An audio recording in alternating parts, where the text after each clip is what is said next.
Le boulevard du But, les environs de la gare et leur accès vont connaître nombre d'évolutions dans les mois et les années à venir. On pourrait ainsi dire que cette réunion est la première étape d'une course de fond qui en connaîtra bien d'autres. Vous allez me demander pourquoi. Tout d'abord parce que c'est un axe majeur, tant par la présence de la gare que par la circulation automobile, piétonne, vélo, car. Ensuite, parce que c'est un axe où cohabitent de nombreuses fonctions et utilisations. Il y a des habitations, des commerces, des espaces de stationnement. Mais surtout parce que jusqu'à la fin du mandat, et compte tenu de l'importance de cet axe, plusieurs chantiers majeurs ont y succédé et contribué un à un à sa transformation. Pour cela, cette réunion vise à vous apporter un premier niveau d'information sur des interventions à la fois portées par l'Intercom Bernet de Terre de Normandie, dont je salue ici la présence de Yves Ruel, vice-président délégué à l'assainissement et ses collaborateurs, mais normalement la SNCF devait être présente ce soir, mais ils sont excusés, et bien entendu la ville de Bernay. Autant le dire, même si je ne doute pas que l'ensemble des intervenants fera de son mieux pour que tout se passe bien et dans les délais. Il y aura sans doute quelques nuisances, des déviations de dernière minute ou autres petites problématiques de calage. Je ne doute pas non plus que les mêmes qui aiment tant à dire que Bernay est une ville morte, car rien ne s'y passe, seront les premiers à critiquer une ville où il y aura désormais trop de travaux. Reste que pour la ville et ses partenaires, c'est sans hésitation que nous avons choisi le parti du dynamisme et de la rénovation plutôt que celui de l'immobilisme et de la dégradation des espaces et bâtiments publics. N'oublions pas, enfin, que la commande publique et les travaux portés par les collectivités et les institutions sont aussi un soutien direct à l'économie, aux entreprises et à leurs salariés. Je vous remercie et je passe désormais la parole aux différents intervenants de cette soirée qui vont se présenter. Bien, bonsoir à tous et à toutes. Donc je me présente. Avant de me présenter, je voudrais remercier quand même Madame le maire de nous avoir invités à cette réunion d'information, qui est une réunion très importante pour vous tous, qui seraient concernés plus ou moins par les travaux. Enfin, merci de son accueil aussi. Donc je vais me présenter, Yves Ruel, le vice-président de l'Intercom Bernet Terre de Normandie, président de la compétence assainissement collectif et non collectif. Je passe la parole à ma collègue. Bonsoir. On va dire à l'Ukraine, pardon.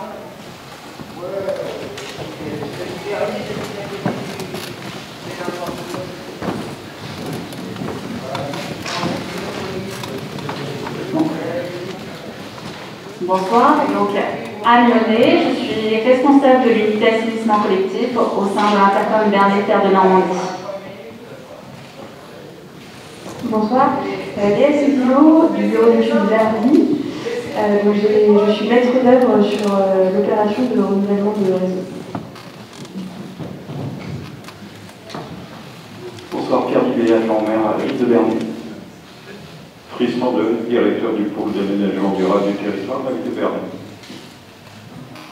Je vais donner la parole à Yves Ruel qui va nous présenter les travaux sur l'assainissement. Bien. Je laisserai la présentation technique des travaux à ma collègue Anne ici présente. Simplement un bref rappel. L'Intercom Bernet Terre de Normandie, elle exerce la compétence assainissement collectif et non collectif sur le territoire depuis le 1er janvier 2019.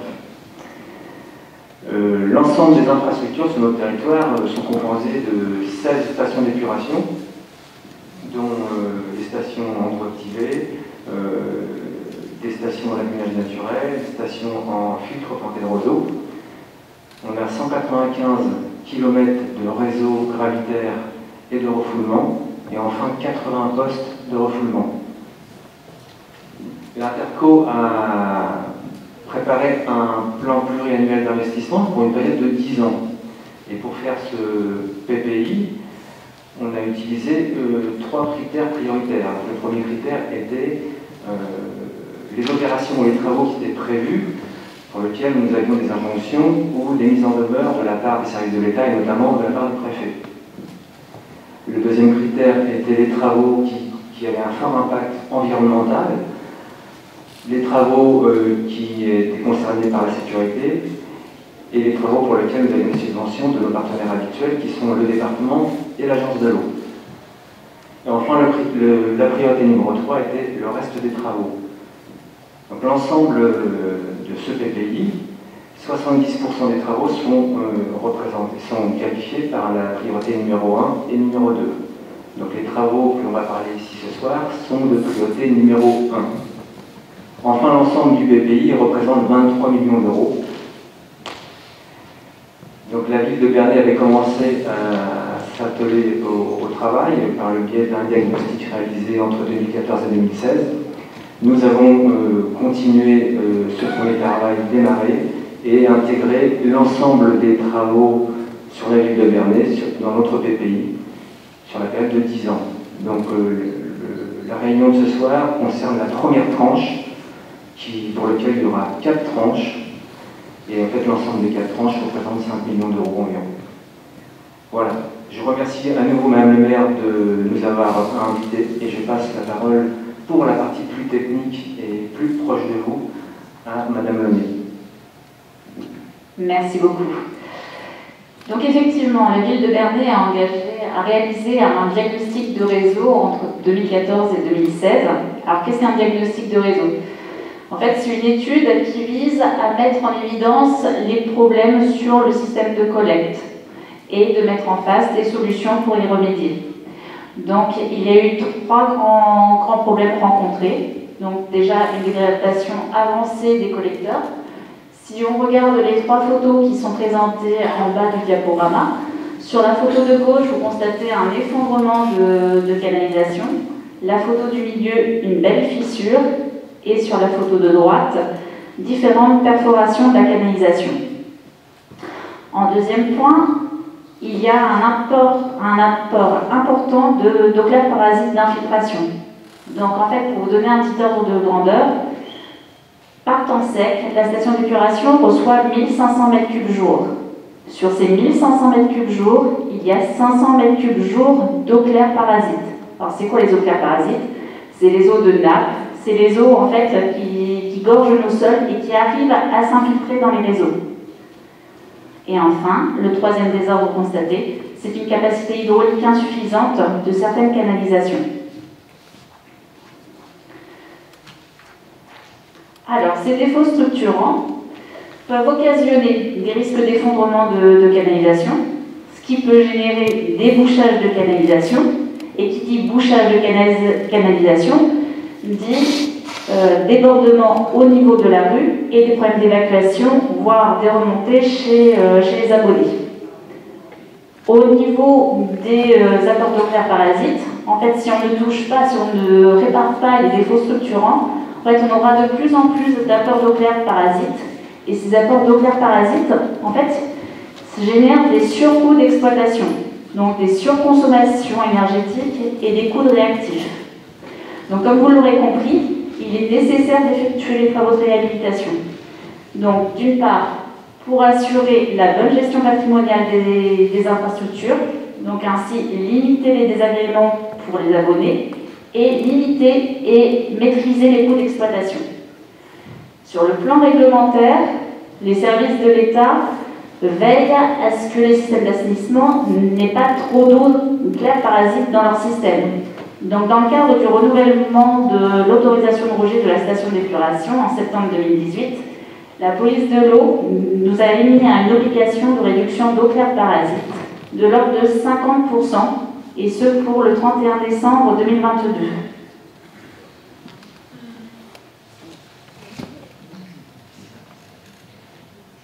Donc, le diagnostic a mis en lumière des désordres un petit peu sur l'ensemble de la commune. Comme le disait M. Ruel tout à l'heure, le programme de travaux s'élève à 5 millions d'euros. Donc, il était nécessaire de prioriser les travaux et de les scinder en 4 tranches. Donc, la première tranche qui nous rassemble ce soir porte sur les boulevards du But, de Normandie, rue de Picardie, rue du 11 novembre, de la Charentonne et rue du Ravin. Les 3 autres tranches, dont vous avez le nom des rues sur le diaporama, donc les rues des Fontaines, des Ruisseaux, du Chanoine-Forêt, Logros, Valmola, je ne vais pas toutes les citer, mais feront l'objet de travaux dans les années à venir. Revenons à la première tranche de travaux, donc, qui avait été initiée par la ville donc, depuis le 1er janvier 2019. Donc, cette opération est sous maîtrise d'ouvrage de l'Intercom Bernay. Nous avons un assistant à maîtrise d'ouvrage qui est le CIDESA. La maîtrise d'œuvre est assurée par le cabinet Verdi, dont Madame Léa Cédillo représente l'organisme. Après appel d'offres, les entreprises travaux retenues sont la SAD et ACMTP. La coordination sécurité sera assurée par le bureau Veritas. Et enfin, tous les contrôles de conformité seront réalisés par la société Azur.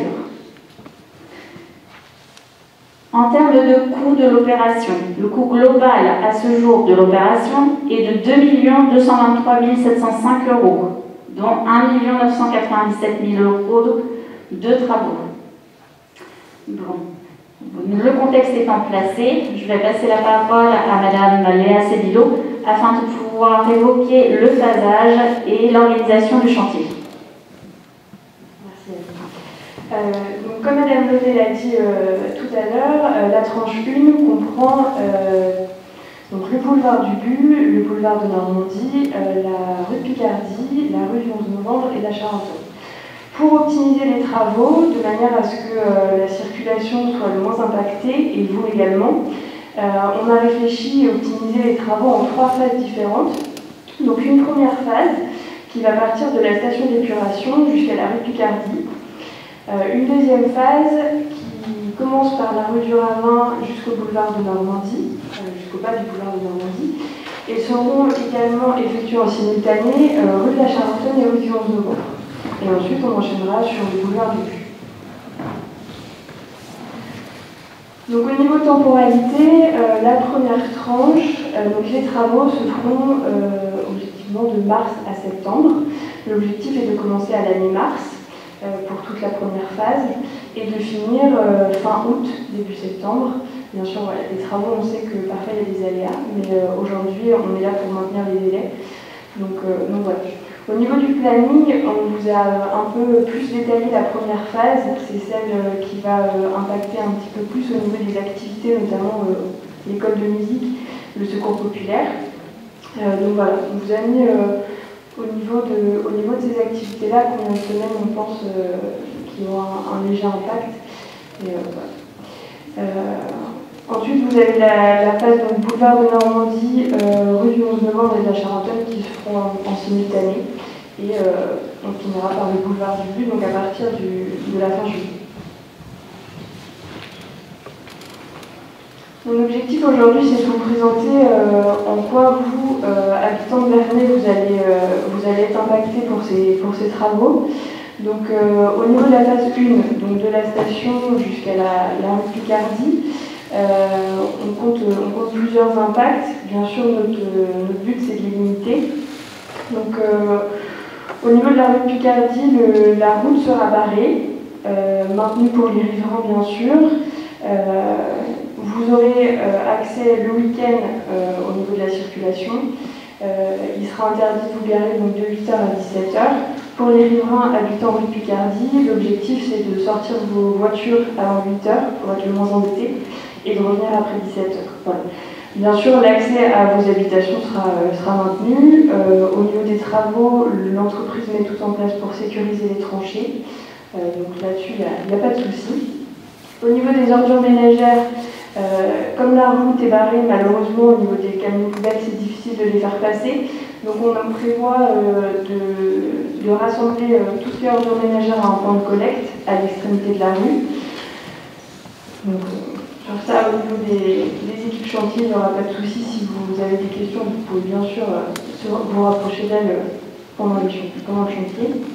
Ensuite, pour tout ce qui est activités et associations, l'accès à l'école de musique sera aménagé en fait au niveau du boulevard à côté des pompiers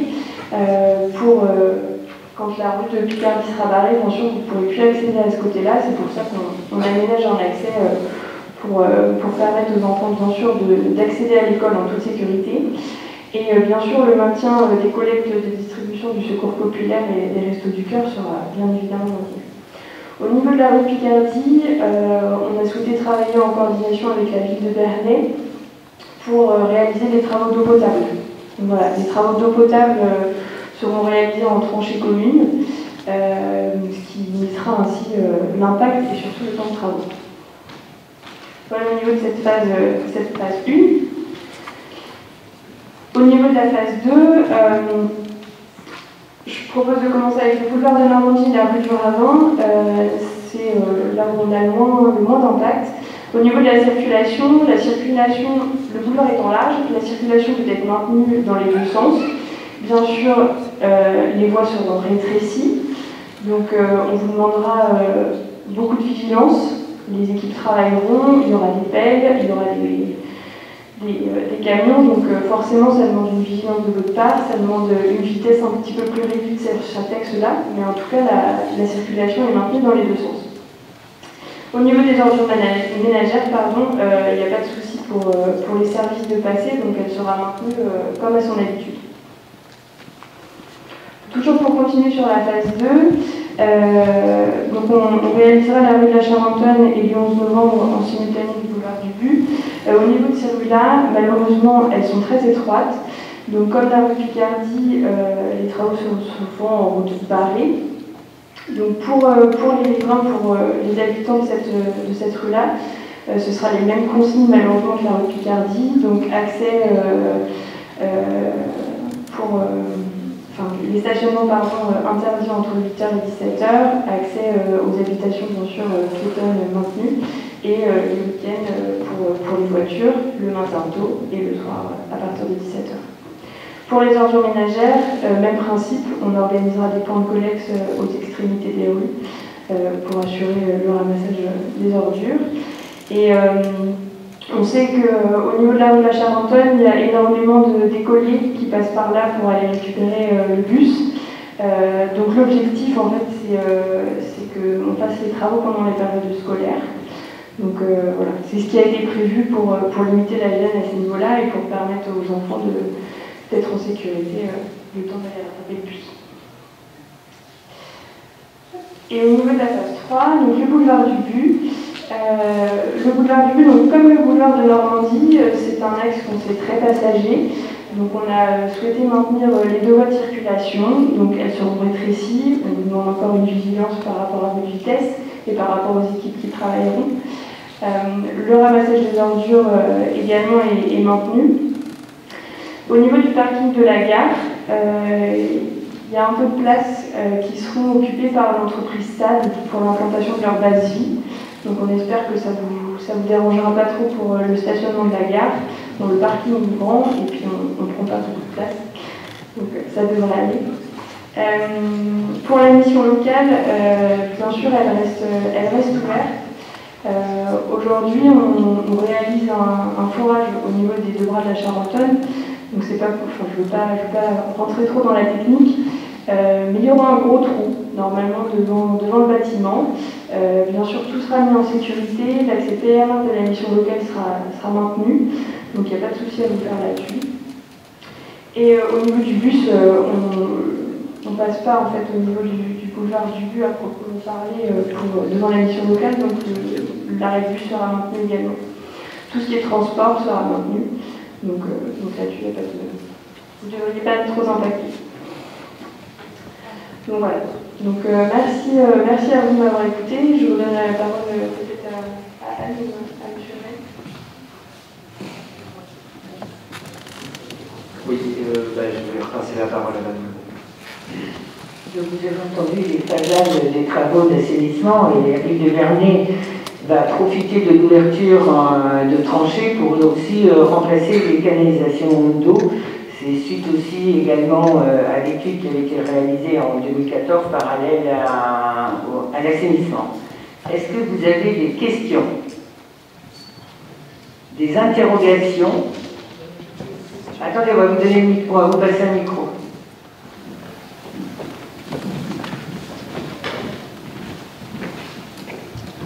Merci, bonsoir. Juste une question. J'ai entendu les travaux, j'ai entendu les phases, j'ai entendu les délais. J'ai rien entendu à propos des éventuels dédommagements de préjudice des travaux publics. Est-ce que vous avez prévu une commission à ce propos ou un budget aussi qui est en cours? Aujourd'hui, en amont des travaux, on réalise un constat d'huissier. Donc un huissier passe dans la rue juste avant les travaux pour filmer tout ce qui est dégradation existante, que ce soit via les voiries ou sur les façades. Aujourd'hui, les entreprises ont des assurances, donc bien sûr, s'il y a des dégradations qui s'avèrent être du fait des travaux, en tout cas pour l'assainissement, bien sûr, là, il y aura un dialogue avec vous et avec l'entreprise et avec la collectivité. Ah, pardon. Je ne parlais pas des dégâts engendrés par les travaux. Ouais, je parlais des pertes d'exploitation, des pertes de chiffre d'affaires, des difficultés pour l'accès à des clientèles. C'est ça? Je ne sais pas s'il y en a tant. Non, mais des commerces. Bah, si, sur le boulevard du But, il y en a. Il y a le Pépé Rosa. Pas seulement, il y a aussi. On n'entend pas impacté. Parce qu'il y a des travaux vont être réalisés sans les impacter. Justement, j'ai échangé en premier avec le restaurant le Pépé Rosa. L'entreprise a dit qu'ils vont s'arranger même pour ne pas déposer sa terrasse. Donc, il y a aussi le carrossier qui fait passer, qui a ses camions qui viennent approvisionner. Oui, mais on laissera bien sûr l'activité économique fonctionner. On va pas, puisque les deux voies d'accès vont être. Le boulevard va rester ouvert, donc bien sûr qu'on va faciliter, on ne va pas pouvoir laisser des trous béants dans les chaussées, même pour les piétons. Donc on laissera l'accès. Ma question, oui d'accord, j'imagine bien que vous allez tout prévoir pour qu'il y ait le moins d'impact possible. Mais s'il y a des impacts, est-ce qu'il est prévu une commission d'ores et déjà d'indemnisation des chiffres d'affaires perdus? Non, c'est automatique en matière de travaux publics, un délit de préjudice. On n'a pas prévu ce genre de situation. La plus des 90, je dirais 99%, 100% des chantiers que l'on a, on n'est pas dans cette situation, même quand on est dans une commune très urbaine comme Bernay. Donc non, on n'a pas prévu ce genre de situation.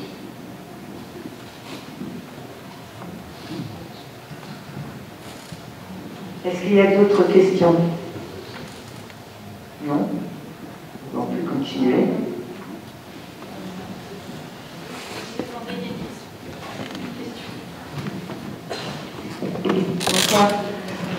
Juste pour savoir si les alignements d'arbres subiraient des dommages.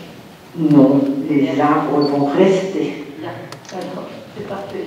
Bon, peut-être que quelques feuilles et quelques branches seront touchées, mais les arbres restent. Normalement, les lagages ont été faits, ça ne devrait pas être touché.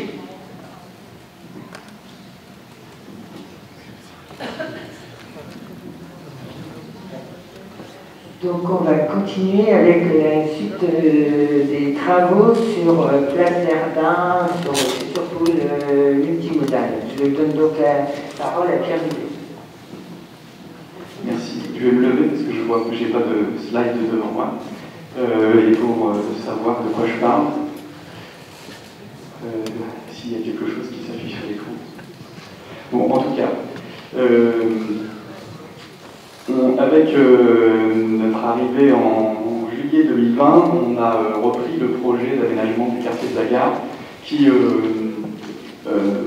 dans sa forme qui était prévue avant, on va dire, ne comportait uniquement que la révision du parvis de la gare. Et c'était sur un petit périmètre, un périmètre situé entre rue de Morsan et rue Auguste Le Prévost. Donc nous, on prend ce projet qui était en cours, hein, il était déjà assez avancé, et on s'est beaucoup questionné sur ce périmètre, qui était relativement petit et qui pour nous, pour notre équipe en tout cas, manquait cruellement d'ambition. Et donc on a voulu un petit peu re-questionner le sujet. Donc ce qu'on a fait, c'est qu'on a pris la décision d'arrêter le marché en cours. Il y avait d'autres raisons juridiques, mais je ne vais pas m'étendre là-dessus. Si certaines personnes veulent savoir aussi les raisons juridiques, je serai assez ouvert pour le dire, mais je ne veux pas le dire de manière publique, parce que je réfléchis surtout sur l'avenir de ce quartier. Et du coup, on a arrêté ce marché pour re-questionner notamment le périmètre et les enjeux qu'il y avait autour du quartier de la gare. Et donc, on a relancé une étude préalable pour redéfinir le périmètre, pour redéfinir les enjeux et donc prendre en considération l'ensemble des sujets liés au stationnement, mais d'un point de vue global, de la place de Verdun jusqu'à la mission locale. Donc ça, c'est pour le périmètre.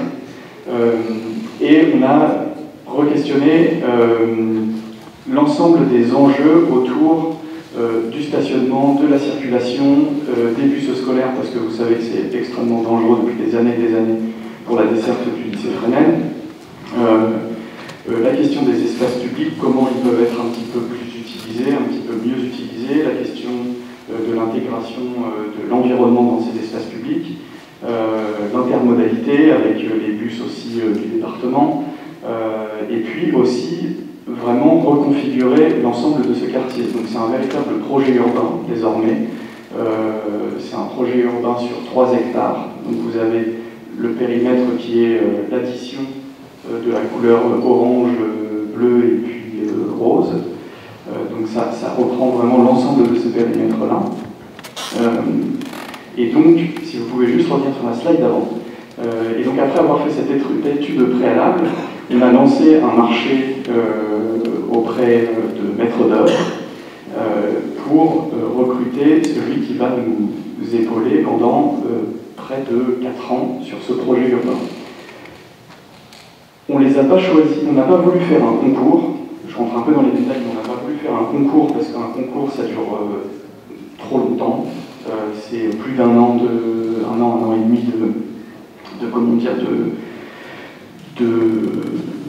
d'études, enfin du moins de préparation pour le maître d'œuvre et pour les architectes, et donc on a préféré faire une procédure un peu plus simple, mais avec tout de même une volonté de nous présenter en phase concours, en phase marché, des esquisses. Et donc nous avons recruté un groupement de maîtres d'œuvre qui est composé d'architectes, urbanistes, paysagistes qui s'appelle Attica, et l'entreprise Aegis qui va s'occuper de tout ce qui est voirie, réseau et gestion du chantier, etc., etc. Donc le volet un peu plus technique. Donc on a aujourd'hui avec nous un groupement de maîtrise d'œuvre pour l'ensemble de ce projet. L'esquisse que vous voyez à l'écran, c'est l'esquisse de la phase concours. Donc c'est une esquisse sur cette base-là que nous avons, c'est sur cette base-là que nous avons choisi ce groupement de maîtrise d'œuvre. Il y avait une autre proposition qu'on n'a pas retenue.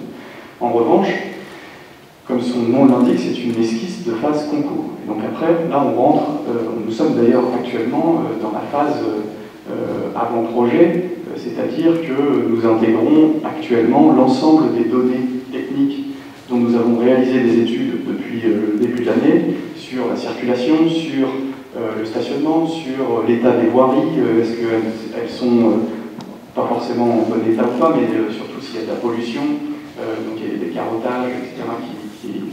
qui sont faits, qui vont être faits. Il y a aussi une étude sur le mur de soutènement qui est sur le boulevard du But et qui maintient un peu les remblais qui font aujourd'hui le parking ex-usine Cernan.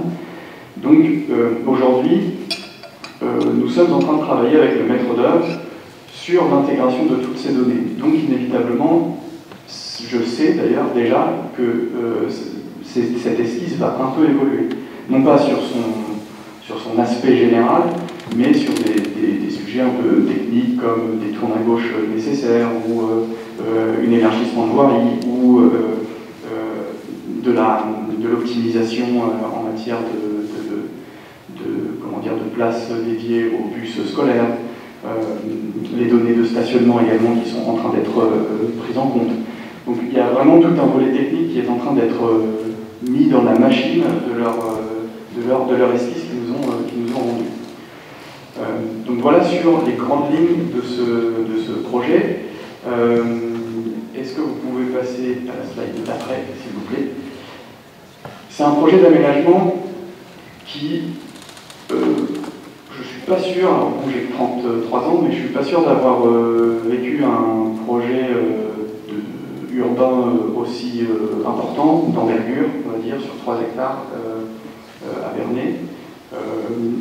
Ça va être un projet qui va nécessairement impacter notre quotidien. Je suis moi-même usager quotidien du 6h42 à la gare, donc je sais de quoi je parle. Et donc, inévitablement, il va y avoir des impacts. Ça, c'est clair. Il faut s'y attendre. On ne fait pas des choses sans... on ne fait pas des travaux sans qu'il y ait des impacts dans notre quotidien. En revanche, ce qu'on va faire, pour plusieurs raisons, c'est qu'on va phaser ce projet. On va le faire pour des raisons inévitablement de congestion de trafic et de faire en sorte que ce projet soit un peu plus étalé et que ce ne soit pas trop le foutoir. Aussi pour des raisons financières, parce qu'une collectivité a besoin aussi de phaser ses projets pour éviter d'avoir à investir tout en même temps. Et donc on va le phaser. Juste un petit rappel, l'ambition de ce projet, pourquoi on l'a élargi, c'est aussi parce qu'on a à cœur avec Madame le maire, avec notre équipe, de défendre notre gare, pour plusieurs raisons. Déjà parce qu'on pense que le fait d'avoir une gare est extrêmement important pour la ville, ça on n'invente rien, on enfonce une porte ouverte, mais il n'empêche qu'il faut à un moment donné arrêter de le dire et faire des choses pour notre gare. Donc c'est aussi pour ça qu'on a redimensionné ce projet. La deuxième chose, c'est aussi parce que la mobilité liée au train, la mobilité ferroviaire, on va dire, c'est une mobilité relativement décarbonée. Et donc, à notre sens, il faut aussi miser un petit peu sur cette façon de se déplacer, pour rejoindre les métropoles normandes, pour rejoindre des villes qui ne sont pas très loin comme Lisieux ou comme Évreux, et aussi pour rejoindre la capitale française. Donc, pareil. Et donc, pour notamment ces deux raisons-là, on a redonné un petit peu de souffle au projet, on l'a élargi, et on veut vraiment requalifier ce quartier de la ville pour y donner vraiment toute la place qu'il mérite. Et on sera d'autant plus fort demain et d'ailleurs on est plus fort aujourd'hui quand on parle avec la région Normandie par exemple, justement quand on arrive avec un projet de cette envergure, avec autant d'ambition et vraiment avec cet objectif de tout traiter dans ce pôle d'aménagement. Donc phase 1, pour reprendre le phasage, phase 1, place de Verdun en orange, qui, comme je l'ai dit tout à l'heure, étant donné qu'on est en phase avant-projet, même le périmètre est en train d'un tout petit peu évoluer, c'est-à-dire qu'on va aller jusqu'à la rue de Morsan, il s'arrête juste après le parking devant la Gabelle, mais en fait il va aller jusqu'à la rue de Morsan, donc on a quand même une trentaine de mètres supplémentaires à mettre dedans. Et donc cette phase 1 va débuter, on a un objectif qu'on doit tenir de toute façon à une notification des entreprises, donc comme mesdames, vous l'avez signalé tout à l'heure, il y a un maître d'œuvre, et puis ensuite il y a des entreprises de travaux, et donc on doit notifier les entreprises de travaux pour la phase 1 à fin octobre, début novembre. C'est une obligation notamment vis-à-vis de la région pour obtenir un certain nombre de financements, et donc on se dépêche. Notification des entreprises octobre-novembre, et on va dire, organisation du chantier en décembre, et véritablement, là où on va voir que ça va bouger un petit peu avec nos yeux, les travaux vont débuter en janvier 2023. Sur cette phase. Donc ça, c'est vraiment les travaux qui vont avoir lieu vraiment le plus rapidement. J'ai été un peu vite par rapport à la slide, mais en gros, là, vous avez Non, vous pouvez mettre la slide d'après. Là, vous avez un calendrier un peu plus général. Je vais finir par la phase 1, pardon, de la place de Verdun, pour éviter de trop faire des allers-retours. Ce qu'on est aussi en train d'étudier aujourd'hui de manière assez précise, c'est comment on gère notamment les bus scolaires pendant la phase de travaux. Parce que vous voyez bien que quand il n'y a pas de travaux, c'est déjà assez compliqué. aura, ce sera extrêmement compliqué.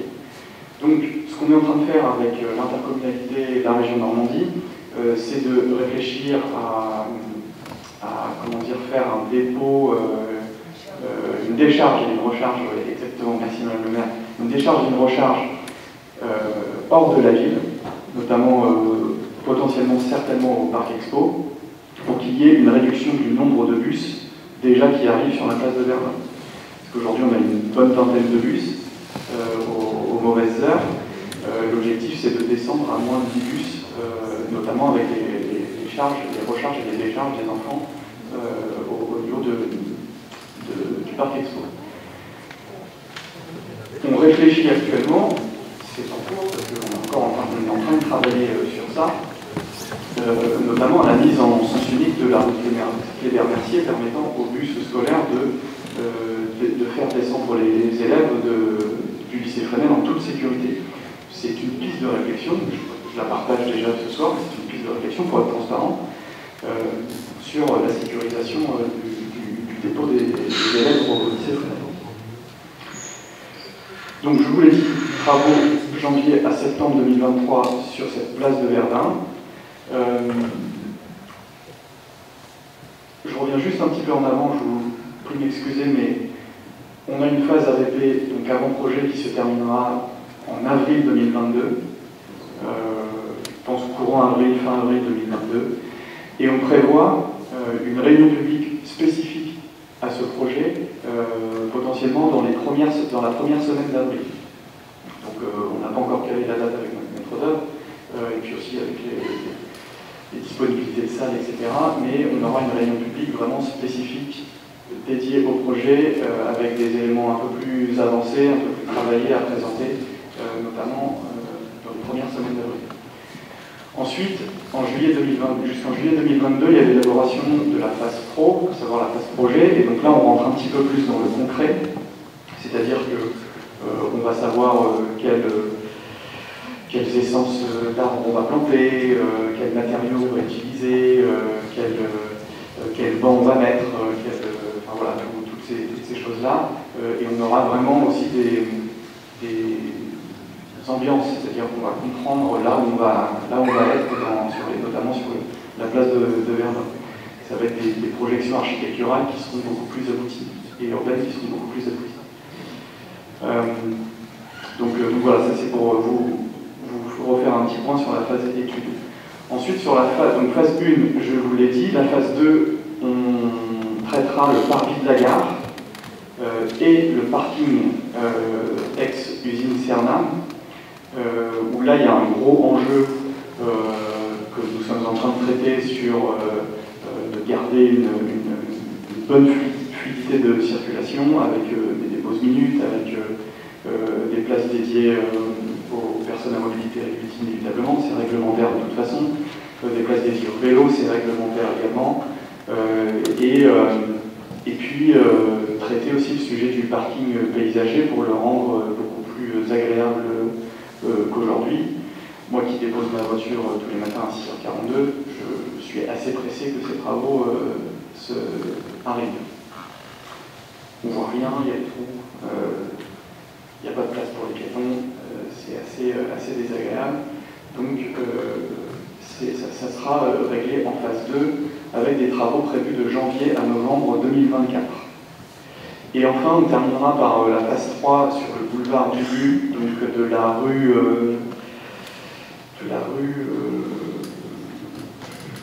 après le prévôt de Beaumont, de la Victoire, merci Thierry, de la rue de la Victoire jusque le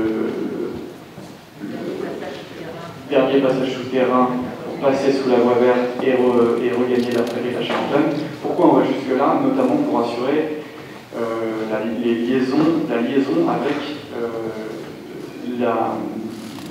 la voie verte, et pour qu'il y ait aussi une voie cyclable qui puisse être en continuité de la voie verte, notamment jusqu'à la gare et même jusqu'à la place de Verdun et même jusqu'à la place de la Poste. Pareil, c'est en cours d'étude, mais on nous soumet l'idée d'aller jusqu'à la place de la Poste en ce moment. Donc cette phase 3, elle aura lieu, et on traitera aussi le parvis de la culture ou le parvis du théâtre. Ça c'est encore aussi à voir pour savoir si on intègre ou pas le parvis du théâtre en même temps que le parvis de la gare. Mais bon, c'est pareil, c'est en train d'être étudié. Et donc les dates, c'est de janvier à juillet 2025 en ce qui concerne les travaux. J'ai oublié quelque chose sur la phase 2 où on a intégré aussi le parking sud de la gare. On appelle le parking sud de la gare, à savoir la rue Orgel-Vital. Et aussi, vous l'avez peut-être lu il y a quelques semaines, mais on a exercé notre droit de préemption urbain à l'occasion d'une vente de maison qui se situe un peu dans cette espèce de pointe, qui était utilisée notamment pour des bureaux. Et donc on a exercé notre droit de préemption urbain pour devenir propriétaire de cette maison et de ce foncier, et pour justement agrandir d'une part les zones de stationnement sur ce foncier-là, et puis traiter de manière un peu plus qualitative l'entrée sud de la gare. Voilà, ça va nous donner un petit peu plus d'espace, un peu plus d'air, et donc on va aussi traiter cette partie-là en phase 2 que j'ai oublié de signaler, même si ça se voyait visuellement. Voilà, je ne sais pas s'il reste des slides, je ne crois pas. Donc, Madame le maire, si tu veux dire un petit mot supplémentaire. Oui. Daniel, si vous pouvez revenir sur le premier plan où on a une esquisse de la place de Verdun pour un peu situer, je ne sais pas si vous avez bien ciblé un peu les travaux qui vont se passer. Donc ici, c'est pour aller vers Beauménil, vers la barre en gauche. Donc la gare, elle est là, bien sûr, le bâtiment, elle est là. Donc le sujet, c'est de bien végétaliser cette place. Vous savez qu'il y a un nombre d'enfants qui vont au lycée et qui est très fréquenté, qu'il y a beaucoup de circulation, qu'on avait un nombre de bus important. Il y a en tout quand même 36 bus qui viennent prendre des enfants, faire une charge et une décharge. Donc l'objectif, c'est de n'avoir qu'à la fin des travaux de cette place de Verdun, 7 bus. Et la charge et la décharge seront provisoirement au parc exposition et la future gare routière sera à côté du centre aquatique. Donc l'idée, c'est et je dis bien c'est qu'une esquisse, parce qu'il y avait tout à voir, comme Pierre a dit, qu'il faut inclure l'étude qu'il y a eu sur la circulation et sur le tout. Donc l'étude, c'est de dire que si on vient de Beauménil, avant, on passait devant la Gabelle, maintenant, on ne passera plus devant la Gabelle. On passera, le chemin se fera sur la route comme quand on vient de Broglie, par l'arrière. C'est-à-dire que tout cet espace va être ouvert, paysagé. On ouvrira même sur un certain côté des jardins de la Gabelle pour qu'on puisse profiter de tout cet espace. Ici, il y aura la fontaine, elle va être déplacée. Vous avez vu que la fontaine où elle est, on va la conserver, mais on va la déplacer. Et on va pouvoir profiter de tout cet espace qu'il y aura. Donc, plus loin, on ne l'a pas vu, mais normalement, il y a un rond-point quand on vient du centre-ville et autres, il y aura un rond-point. Mais voilà, cette entrée de ville, puisque pour se rappeler quand même que c'est une entrée de ville, cette entrée de ville sera qualitative, elle sera végétalisée, piétonne, puisqu'il y aura des mobilités douces. Donc, et pour qu'on puisse profiter de tout cet environnement, même des jardins de la Gabelle, pour que ce soit les étudiants, les lycéens, les personnes qui travaillent le midi, s'ils veulent venir se poser et autres. Et on pourra de temps à autre y mettre même des grands spectacles, mais avoir des animations sur cette place qui est réservée. Voilà. Ce qu'on a voulu avec l'équipe municipale, c'est surtout qu'on retrouve des îlots de fraîcheur dans notre ville. On voit bien que notre ville est totalement minéralisée et qu'il faut lui redonner des îlots de fraîcheur. Donc ça, c'est la première partie, la première phase. Et à la finale, quand on regarde tout le projet, ça voudra dire que tout le projet, donc de la place de Verdun jusque sur le boulevard du But, qui donnera accès sur la prairie de la Charentonne, le quartier de l'Intermarché qui a été refait, et tout ce quartier avec cette entrée, puisqu'on va refaire des travaux aussi à l'arrière, sera refait. Il y aura une vraie qualité de vie, voilà, ce sera, on va dire, de la ruralité, enfin, de la ruralité dans la ville urbaine. Voilà. Ça, c'était ce qu'on a voulu vraiment pour qu'on s'y sente bien à Vernier, qu'on soit vraiment une ville accueillante, solidaire et responsable, surtout responsable sur notre écologie. Voilà. Est-ce que vous avez des questions sur ces travaux-là avant qu'on passe à l'eau potable? Est-ce qu'on pourra espérer avoir une végétalisation disons, correcte et ne pas reproduire l'erreur qui a été faite dans le quartier Intermarché du futur cinéma?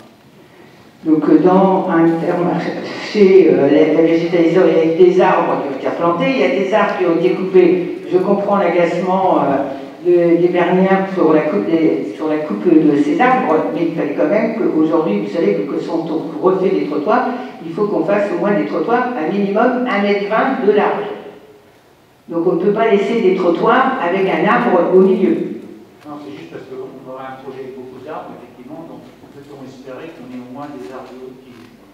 Oui, ne vous inquiétez pas, je vais laisser la parole. Alors, Madame le maire l'a très bien dit, on a un objectif assez qualitatif sur les espaces publics que l'on va créer, je pense bien des espaces publics. Et en fait, votre question soulève quelque chose de plus global qui est de comment on s'adapte à l'évolution climatique, aussi nous, enfin, chez nous, même si on est dans le nord de la France. Et c'est vrai qu'on se rend compte qu'on a beaucoup, et Mme le maire l'a dit, on a beaucoup d'espaces en centre-ville qui sont, du moins nos places publiques, sont souvent minéralisées. Alors même que la ville, et le diagnostic du PLU, je ne sais pas si certains d'entre vous étaient présents à la réunion, mais le diagnostic du PLU mettait en avant une sorte de pas japonais au sein même de la ville où il y avait des espaces de verdure. Et c'est vrai, quand on connaît bien la ville et qu'on lève un peu les yeux de par terre, on se rend compte que la ville, il y a des espaces quand même de respiration. Mais ça manque, notamment sur les espaces publics, là où on vit un peu plus. D'un point de vue environnemental, les espaces publics, on y apporte vraiment une attention particulière. Notre métrodome nous proposait des choses qui étaient à notre sens pas assez abouties encore, pas assez poussées. Et donc là, en ce moment, on est à 30% du foncier, enfin des espaces publics qui sont en pleine terre. À titre personnel, je trouve que c'est un peu faible encore, mais c'est déjà beaucoup pour un espace public, 30% de pleine terre.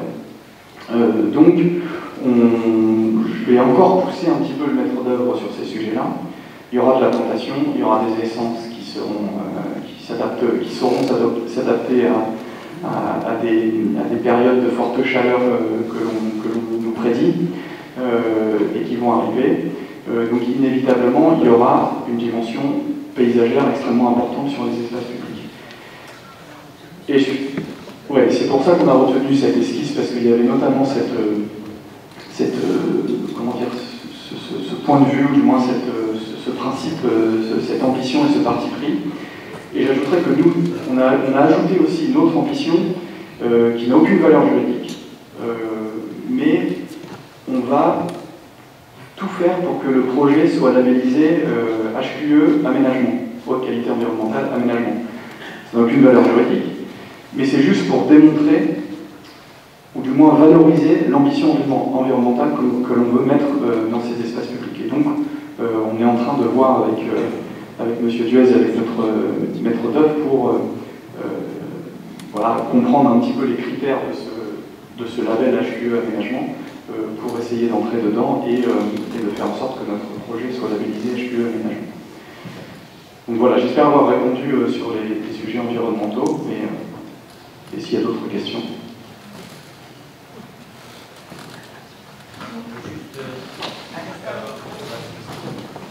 Bonsoir. Les passages qui passent sous les gares, sont-ils maintenus ou seront modifiés? Alors, il y a deux passages après pour aller de l'autre côté vers Intermarché vont être maintenus. Par contre, je ne garantis pas que le passage de la gare qui a directement dans la gare sera maintenu, puisque la gare, la SNCF va installer une passerelle. Et la passerelle fera passer d'un côté à l'autre avec un ascenseur et puis pour y redescendre. Parce que les échanges qu'il y a eu avec la SNCF, c'était surtout qu'on voulait conserver normalement le passage souterrain, ouais, mais la hauteur du passage souterrain ne permettait pas, on ne pouvait pas creuser, et ne permettait pas qu'on puisse avoir une accessibilité aux personnes à mobilité réduite. Donc bien sûr, on va voir dans notre paysage une passerelle, c'est pas chouette d'avoir une passerelle, mais en tout cas avec les aménagements on va essayer qu'on la voit le moins possible, mais cet accès sous la gare n'existera plus celui qui existe aujourd'hui, et ça sera avec la passerelle, puisqu'elle sera avec un ascenseur et autres. Donc, voilà. Comment? Oui, l'autre sera maintenu, mais celui qui est à la gare actuellement, quand on va aller d'un quai à un autre, il disparaîtra puisqu'il y a la passerelle qui sera existante. Bonsoir, je suis AG à la SNCF et je voulais savoir comment ça se passait au niveau stationnement pour les gens qui prennent le train tous les jours. Comme je vous l'ai répondu, on a des études de stationnement qui ont été réalisées et on est en train de les faire intégrer. On intègre ces données dans la phase avec. Excusez-moi de couper la parole, une question. Vous pouvez me la couper parce que vous le faites. Oui, mais c'est pas grave. Mais est-ce que ça va être payant? Comment? Est-ce que les parties vont être payantes? Non, pas du tout. Non, c'est ça que je voulais savoir. Je rappelle juste, sans vous couper la parole, oui. Je rappelle juste que notre municipalité a retiré dans l'ensemble de la ville le stationnement payant. C'est-à-dire qu'aujourd'hui, pour se stationner à Bernay, c'est soit une zone, donc c'est que des zones bleues, et donc il y a une zone 30 minutes, je crois 45 minutes sur l'artère principale, 1h30 sur les artères perpendiculaires de l'artère principale, et au-delà c'est gratuit. Aujourd'hui, vous avez des places de stationnement qui sont entièrement gratuites aux abords de la gare, excepté, je crois, de mémoire, le parking en face de la Gabelle qui est en zone bleue. Et ça restera gratuit. Puis on ne va pas prendre une décision de rendre gratuit ou du moins réglementer le stationnement pour que d'un seul coup on fasse un projet, surtout aux abords d'une gare, où on met du stationnement payant. C'est un peu contre-productif vis-à-vis de ce que j'ai dit en introduction sur le fait qu'on veut conserver, attirer et poursuivre le dynamisme de Bernay grâce à sa gare. Donc ça sera gratuit. Okay. Et est-ce qu'il y aura assez de place, c'est ça aussi? Il y aura assez de place. Le parking aujourd'hui, le parking de la gare aujourd'hui, il est plein, pas tout à fait plein parce que pour l'instant il y a Covid, mais voyez, tout le monde va reprendre. Croyez-moi qu'il y a du monde qui prend le train. Oui, mais monsieur, je ne peux pas agrandir plus le parking, à moins que je fasse un parking à 2 étages. Mais là, si on fait un parking à 2 étages, monsieur, vous comprendrez bien que ce n'est pas les mêmes coûts et qui risquerait là d'être payant. Non, mais le parking le fait intelligemment, qu'il y a moins assez de place pour... Non, mais monsieur, je pense que les bureaux d'études, les architectes sont quand même assez intelligents pour savoir qu'aujourd'hui, on dit qu'il y a un minimum de qu'il y a 180 places sur le terrain, sur ce parking-là. Quand je le vois, parce que j'y vais aussi, pas souvent les voitures sont très bien stationnées, et donc bien sûr que tout sera identifié et marqué au sol, et on fera pour avoir le maximum de place. Il est hors de question qu'on perde énormément de place. Ok, merci. En fait, que les choses soient claires sur le stationnement, c'est un enjeu extrêmement important aux abords d'une gare, et je pense encore plus aux abords de la gare de Bernay, parce qu'on est à 1h30 de Paris.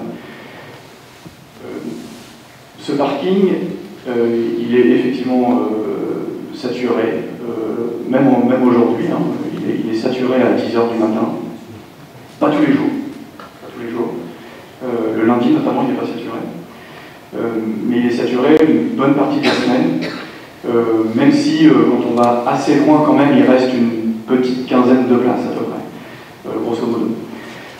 Après, aujourd'hui, comme vous êtes un piéton sur ce parking, le matin à 6h30, vous ne voyez rien, c'est pas sécurisé, c'est extrêmement dangereux. Donc inévitablement, nous ce qu'on va faire, et de toute façon on est contraint, parce que quand vous créez un parking, il faut faire des espaces sécurisés pour les piétons. Si on ne le fait pas, on va nous dire que vous n'avez pas le droit de faire ce projet-là. Donc inévitablement, il va y avoir des espaces dédiés aux piétons, et tant mieux. En fait, ça nous sécurise tous, nous qui prenons sur le parking. Donc, inévitablement, il y a du foncier qui sera dédié à des passages pour le piéton, jusqu'à la gare, jusqu'au quai. Donc c'est sûr que ce parking va changer d'ambiance, et tant mieux, je crois. Comme l'a dit Madame le maire, on sera extrêmement attentif pour que les places de stationnement soient le maximum préservées. On en recrée, je vous ai dit qu'on utilisait notre droit de préemption urbain à l'arrière, et ça nous permet de créer une bonne dizaine de places supplémentaires par rapport à ce qui existe. Ensuite, on est aussi en train de réfléchir, et on voit, savoir ce qu'on fait sur le petit parking de la Gabelle. Aujourd'hui, il est en zone bleue, voilà, c'est en cours de réflexion, encore une fois, je me répète, mais on est en phase avant-projet, et cette phase avant-projet, elle est faite pour justement réfléchir à toutes les solutions qui sont devant nous, en intégrant des données qui sont factuelles, faites par des bureaux d'études spécialisés dans le domaine du stationnement, de la circulation. C'est pour ça d'ailleurs que vous avez vu des caméras qui ont été mises en place pendant un certain nombre de temps, parce qu'il y avait des analyses directionnelles, des voitures, est-ce que c'était des voitures légères, des poids lourds, des engins agricoles, etc. On a tout entre les mains désormais, et entre les mains du maître d'œuvre, pour que justement ils fassent leur métier de maître d'œuvre et qu'ils nous apportent les solutions les plus optimales en matière de stationnement, en matière de circulation, etc. Donc sur ce point-là, soyez rassurés, et surtout les usagers de la gare, on est extrêmement vigilants sur ces sujets-là. Donc bravo.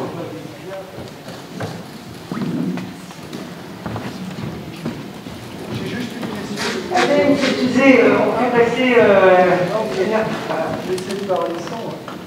En revanche, toutes les voitures qui sont contre le mur le long du boulevard du bus, elles sont vues là, qui sont garées. Non. Si, alors ça sera pareil, on est en train de réfléchir à comment on va organiser le stationnement, le long de la voirie, parce qu'aujourd'hui, ce qui existe, c'est pareil, enfin c'est anarchique, et c'est pas réglementaire. C'est-à-dire que si on refait à neuf ce qui est existant, pareil, ça passe pas. Parce qu'il faut des espaces, une place de stationnement, une surface réglementaire, etc. Et en fait, ça passe pas à la limite, il faudrait faire qu'une place entre chaque arbre. Donc ça sera encore moins productif que ce qui est aujourd'hui. Et donc là, ce qui s'oriente, quasiment la seule solution, c'est de faire des stationnements en longitudinal. Voilà, sur l'ensemble du boulevard du but, du début jusqu'à la mission locale. Donc ça sera un stationnement mieux ordonné, plus sécurisé, avec du trottoir, et ça sera un peu plus agréable. Il y avait, j'ai vu M. Le Chardeur qui voulait poser une question. Voilà. Et après, madame. Chacun leur tour. Oui, je voulais juste savoir, quand tous les projets seront finalisés, donc qu'on sera sûr de ce qui se fera, est-ce qu'il y aura une image de synthèse d'un film pour visualiser concrètement tous les espaces urbains? Donc il y aura un retour, comme on l'a dit, il y aura des réunions publiques pour vous informer à la finalité du projet, vous aurez les vues de ce qui va être réalisé. Voilà. Il faut savoir qu'on travaille d'abord sur place de Verdun. Bien sûr, on continue à travailler sur le pôle multimodal et le reste du boulevard, comme on a énoncé tout à l'heure. Mais on va aller phase par phase. Et donc, vous aurez le visuel, le dernier visuel avant travaux. Ouais. Et juste pour le calendrier, pour faire comprendre le calendrier et votre question, monsieur le Jardin, en juillet 2022, on aura normalement finalisé la phase pro. Et donc cette phase pro, la phase projet, elle est plus concrète. Et donc on aura déjà là des visuels un peu plus satisfaisants et qui vous permettront de vous projeter véritablement dans l'aménagement. Il y a une table.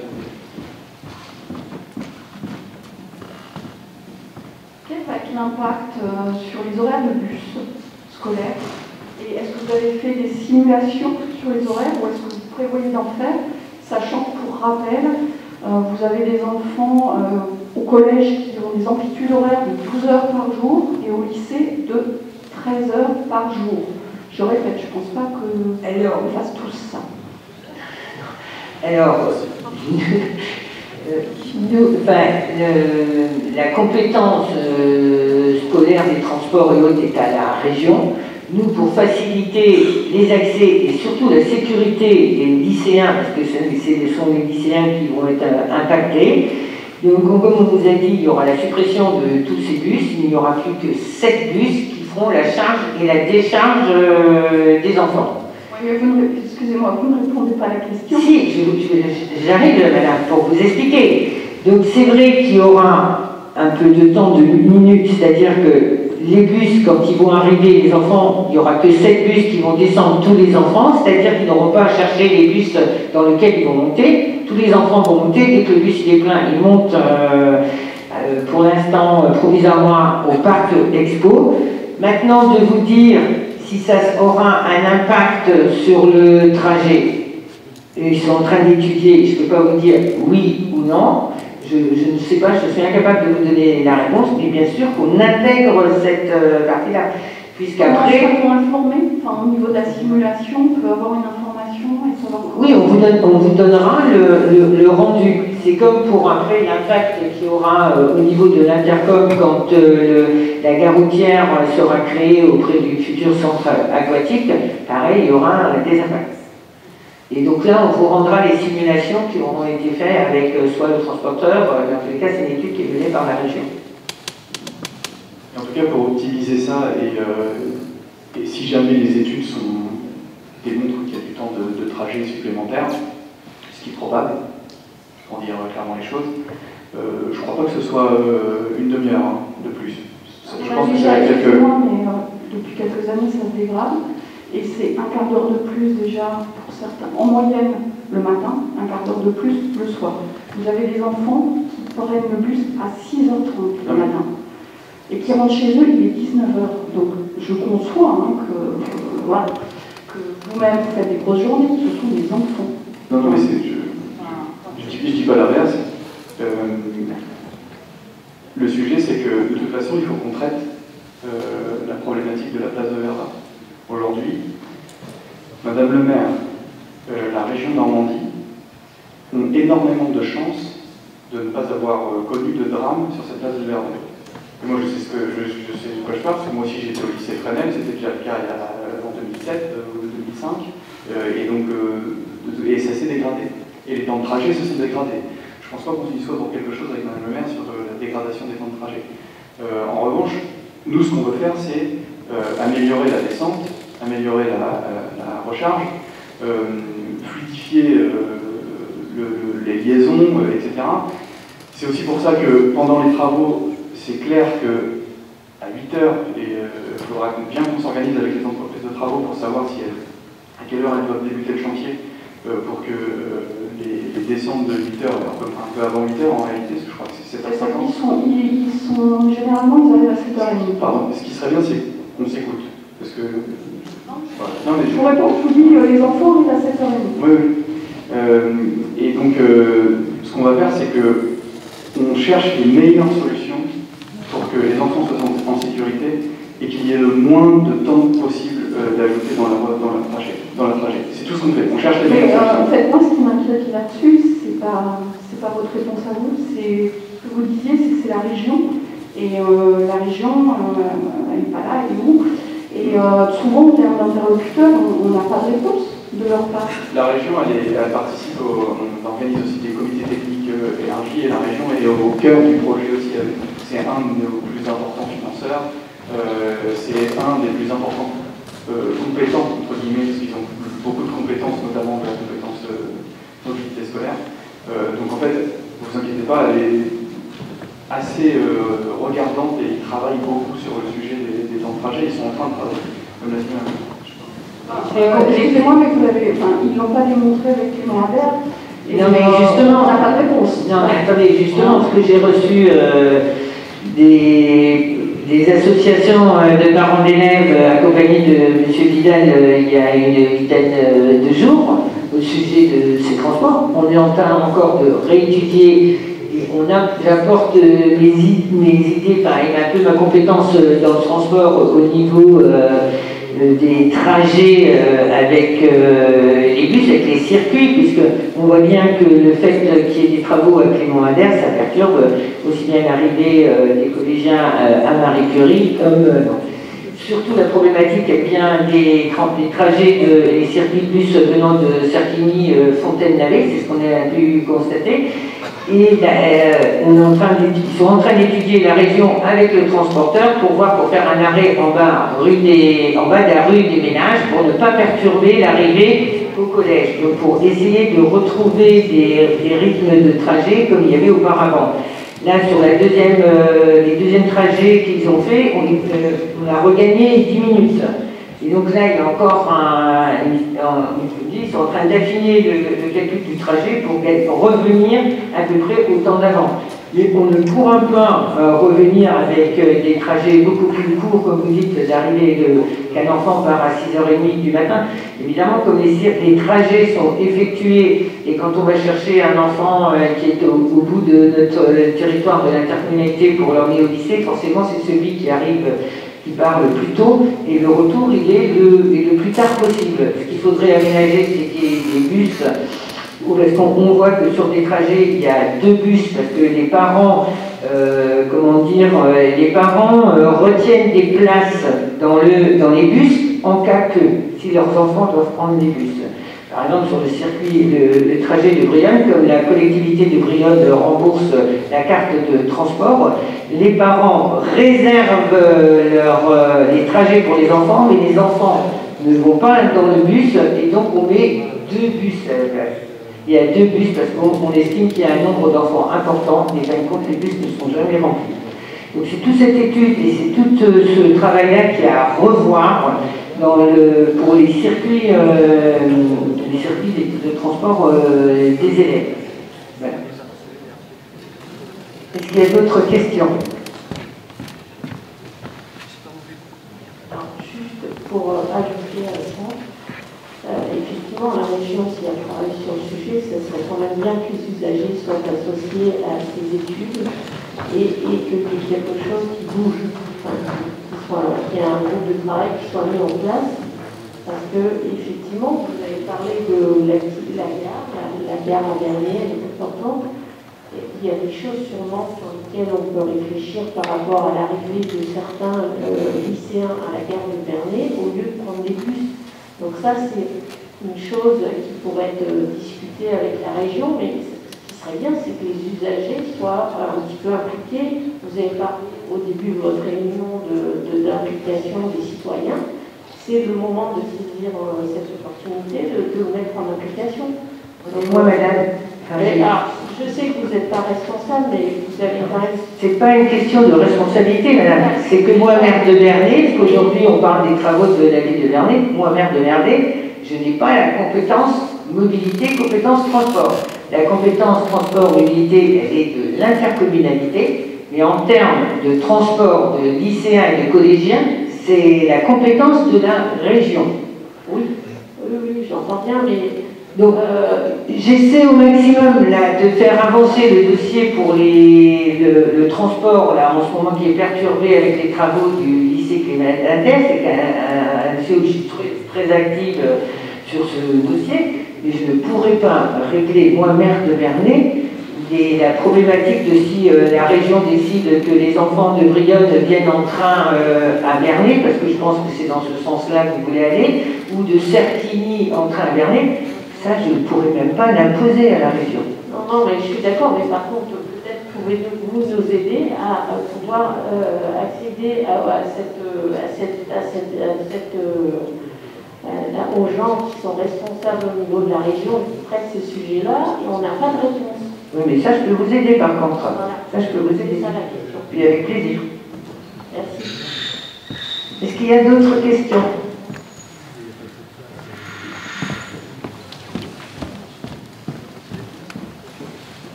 Est-ce qu'on pourrait pas prévoir un accès, par exemple, en bas du boulevard du But pour désengorger un peu qui donnerait côté Intermarché au niveau de profiter de tous ces travaux pour désengorger le boulevard du But qui est quelquefois très encombré.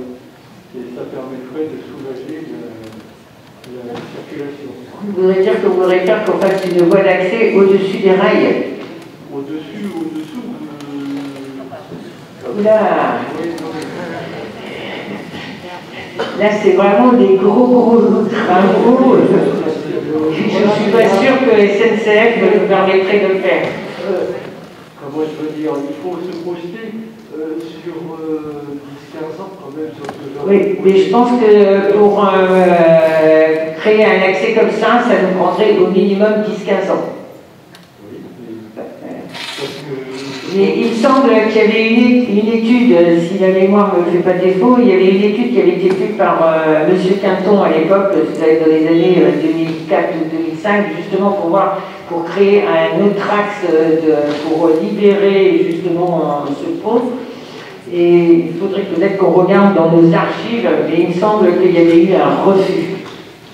Mais je pourrais vérifier, je vais vérifier. D'accord. Les 6 ou 7 cars qui viendront, ils se stationneront où Ben là, vous voyez la fin, les arbres, on ne les voit pas.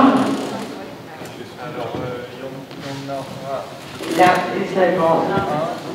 Là, il y en aura là. Là, c'est les voitures. Ah, d'accord. Voilà, c'est juste là qui se garde. Là, il y en a 3 aussi. Voilà. Par contre, c'est pareil, le parking de la gare, il est effectivement vrai qu'à certains moments, il est plat. Et s'il y a quelques places en moins, ne craignez-vous pas que les gens aillent se situer sur le parking Intermarché et créer d'autres problèmes? Monsieur, je ne peux pas vous répondre. Non, mais parce que Carrefour, on avait fait un peu les frais ici dans un certain temps, et donc on risque de retrouver le même schéma. Eh bien, on reverra, on verra avec M. Boudin de chez Intermarché qui nous dira le retour qu'il nous fera sur le stationnement. Je pense qu'il y en a déjà qui se stationnent sur ce parking. Parce qu'on voit bien quand on passe que la voiture peut être là, le matin, doit passer 1h30 ou 2 heures après, la voiture est toujours là. Et elle est là de bonne heure avant l'ouverture d'Intermarché. Comment?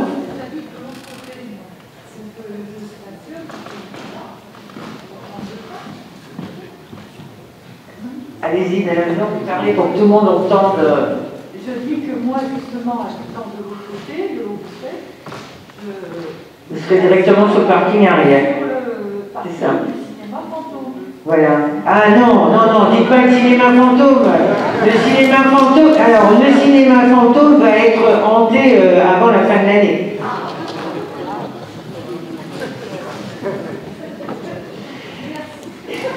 Il y a encore une question.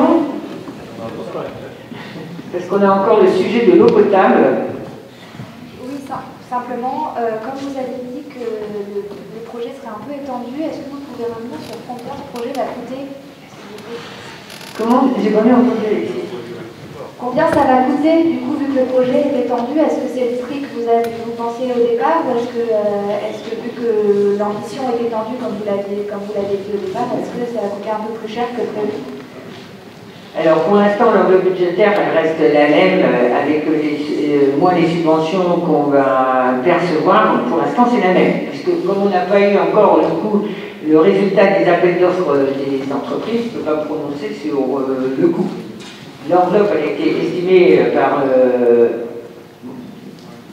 On a eu une estimation de fait dans la phase, dans l'étude préalable, ce qu'on appelle l'assistance à maîtrise d'ouvrage.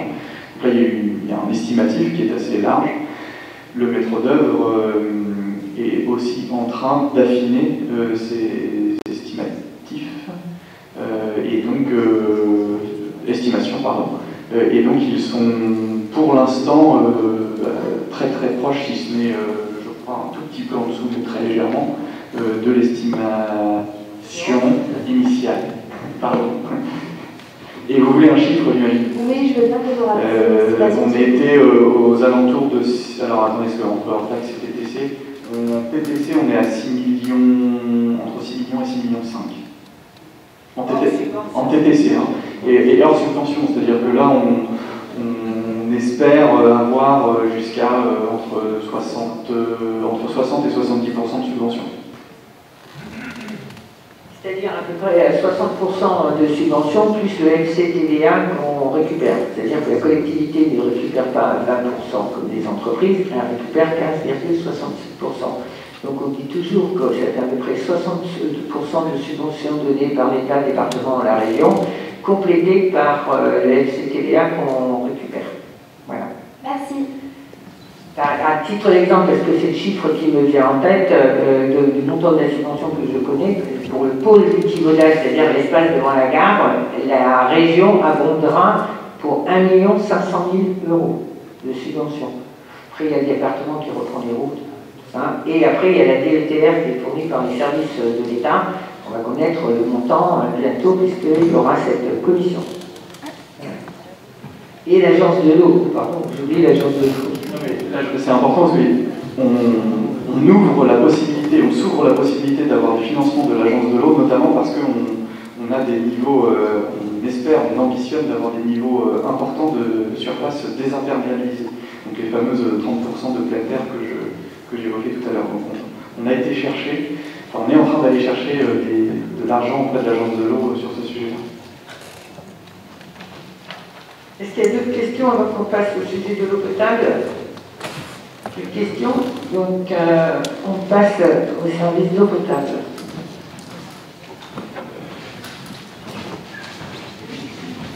Donc, simplement, pour boucler un peu par rapport aux travaux présentés par nos collègues de l'IBTN tout à l'heure, la ville a aussi, comme l'a dit Madame le maire, fait un programme de travaux d'eau potable. De la même façon, on a un programme pluriannuel. Et cette année, justement, on a tout le secteur qui est rue du Neubourg, rue de la Rille, rue de Picardie, dont on a parlé tout à l'heure, justement, puisque c'est là où on fait les travaux en concertation et en interface avec l'IBTN et la rue de Provence.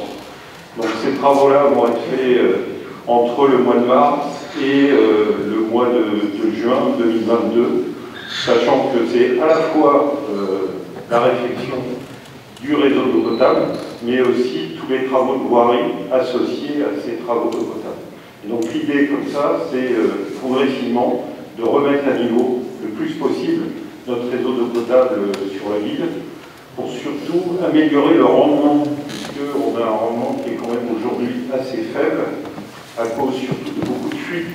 En fait, pourquoi on va travailler sur ce secteur-là?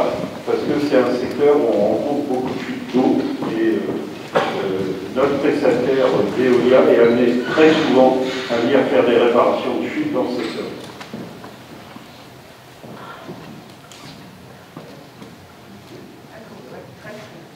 Est-ce qu'il y a des questions?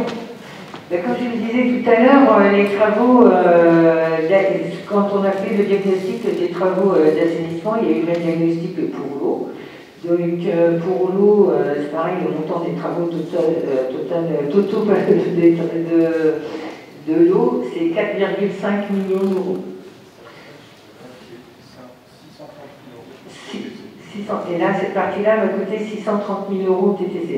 On profite aussi quand on fait des travaux d'eau en même temps, c'est-à-dire de voir si on peut enfuir les réseaux, de refaire les trottoirs, comme il y a en ce moment, c'est Île-de-France et Rue de Bretagne, où on a enfui tous les réseaux. Là, il reste encore ERDNJ ou EDF, je ne sais jamais, ERDF, qui doivent passer les réseaux dans les fourreaux qu'on a mis pour enlever ces gros poteaux électriques. Et après, nous n'aurons plus que les candélabres à reposer. Et l'IBTN refera toute cette voirie avec les trottoirs. Donc voilà, on va essayer, donc à chaque fois qu'on va faire des travaux, déjà en partenariat avec l'intercommunalité, parce que s'ils font des travaux d'assainissement, on profite de l'ouverture de la tranchée, un, pour passer nos canalisations d'eau, si on vous a des trottettes, deux, pour passer nos eaux et enfouir, et en même temps, on change les compteurs d'eau quand il y en a à changer, et on fait la réfection des trottoirs en même temps pour pas qu'on ait à revenir X fois sur les travaux qui auront déjà été faits. Voilà. Est-ce que vous avez des questions? Madame. Moi, c'est juste au niveau historique. Je voudrais savoir si c'est le tracé de la cité Jardin. Je suis des Bernay, je fais un article justement sur la cité Jardin. Je voudrais savoir si c'est le tracé d'origine de l'adduction d'eau qui était arrivé pendant l'entre-deux-guerres. Il y a de grandes chances. Ah, oui. Vu l'état, il y a de grandes chances. D'accord. 80% de la d'eau potable est à plus de 70 ans. Oui, voilà, c'est ça, parce que là, en ce moment, je relis les comptes rendus des conseils municipaux de 1923 à 36, et justement, on parle beaucoup de l'eau. Donc, pendant toute cette période, avec Herbert comme maire à l'époque, et notamment la cité Jardin, tout ce qui était assainissement a été fait pendant la construction de cette cité Jardin. Donc je voulais savoir si c'était... C'est probable. Il y a d'autres questions? Non. Donc vite fait, tout à l'heure, j'ai entendu... Ah, Jeff, pardon, Jeff. Une question très pratique. Pratique, tout à l'heure, vous avez parlé de la station d'épuration entre les eaux claires et les eaux vannes. Hein. Toute petite question, comment vous faites le ratio entre les eaux vannes et les eaux claires? Comment vous faites ce ratio? Sur quelle base? En fait, on effectue des campagnes de mesure. Donc on estime par bassin de collecte un débit sanitaire théorique en fonction des consommations d'eau potable. Et avec les mesures de terrain, en fait, on arrive à déterminer le delta qui représente les apports d'eau claire parasites. Juste pour vous informer, parce que tout à l'heure on a entendu un cinéma fantôme sur un parking, donc avec une communalité que le président Gravel, nous avons travaillé activement et Pierre sur le sujet du cinéma. Nous avons relancé les deux propriétaires, c'est-à-dire M. Boupien de l'Intermarché et M. Reynaud, qui est exploitant du cinéma Le Rex aujourd'hui, parce que je rappelle quand même que le cinéma n'est pas porté par la ville de Bernay. C'est un projet purement privé. Ce projet, on voyait bien qu'il n'avançait pas, donc on a fait X réunions au bout de la 9e réunion. Enfin, on a réussi un peu à débloquer la situation. Il faut savoir que M. Reynaud ne pouvait plus porter l'aménagement intérieur du cinéma. Il s'est associé avec M. Patry, je ne sais pas si vous connaissez le nom M. Patry, Noé Cinéma. Il a beaucoup de cinéma en délégation publique, mais pas en privé. Il fait, c'est par exemple le cinéma de Pont-de-Mer qui vient d'ouvrir. Ce cinéma, il a été porté par l'intercommunalité de Pont-de-Mer et il est en exploitation, c'est-à-dire en délégation de service public par la société Noé Cinéma, dont M. Patry est le dirigeant.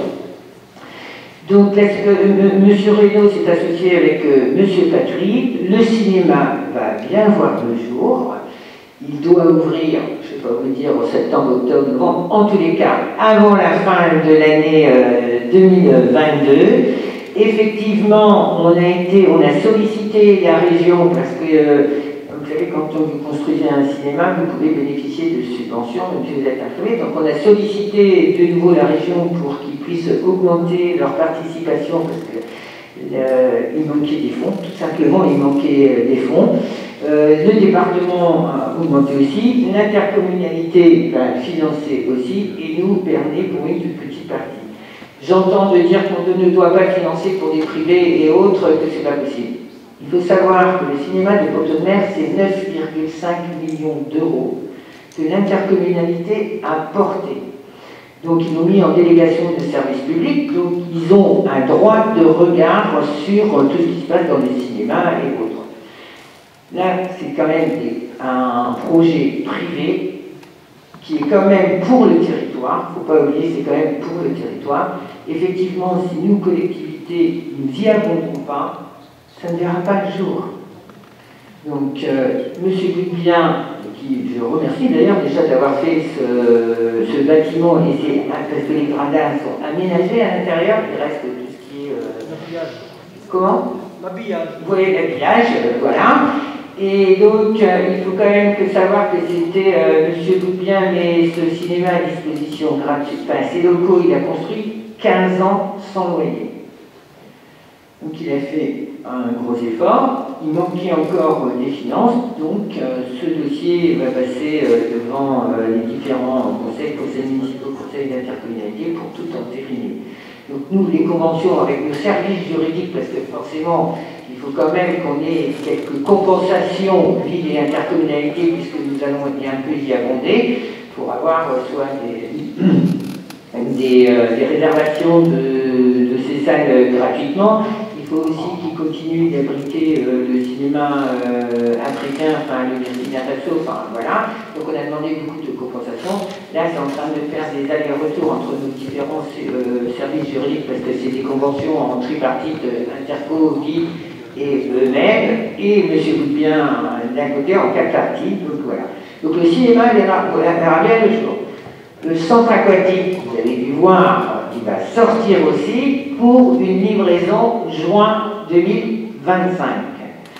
Donc le financement a été un peu compliqué parce qu'au départ, dans la précédente mandature, on était parti sur un projet privé-public.